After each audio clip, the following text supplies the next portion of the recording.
yan kung seryoso yung ating mga kausap, Mr. President. Pagkatapos may bycam, Mr. President, hindi pangalan ng kalye ang pinapalitan. Kaluluwa ng bayan natin ang pinapalitan. After 24 hours, Mr. President, libo-libong complaints. Picture ng text messages. Picture ng mga aktibidades, Mr. President, ang ating nakalap. 90%, Ginoong Pangulo, 90% ng mga nagre-reklamo, sinasabi ang pangalan ng kongresista, pangalan ng mga staff ng kongresista, pangalan ng mga chiefs of staff ng kongresista. Mr. President, nagkataon lang ho ba ito?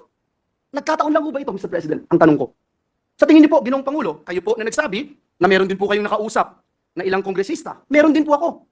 Alam niyo, Ginoong Pangulo, napakasakit po para sa akin magsalita ng ganito dahil galing po tayo sa House of Representatives. Kayo, Ginoong Pangulo, Senator Risa, Senator Sani, Senator JB, Senator Win, Senator Mark, lahat po tayo galing ng House of Representatives. Ako po, Ginoong Pangulo, wala akong Joel Villanueva kung walang House of Representatives.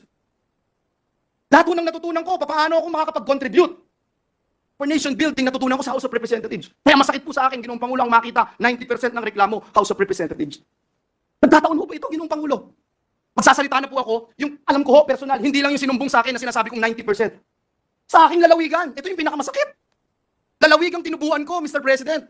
20 taon mahigit ang hinintay bago nagkaroon ng representante ang dakilang lalawigan ng Bulacan dito sa bulwagang ito. Tapos may ganito, Mr. President.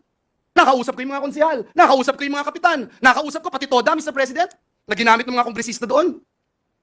Doon nga po sa Hagonoy, pinapirma sila. Sa Hagonoy, Bulacan, hindi alam kung ano yung pinipirmahan. Meron pang iba, sabi, online game lang. Nanalo kang 300 pesos, i-Gcash sa'yo. Bigay mo lang yung telepono mo. Nandito po. At hindi kagaya, noong mga nagpalabas ng TV ad at nagpupush ng peking inisyatibo na ito, hindi nila mapinpoint kung sino sila.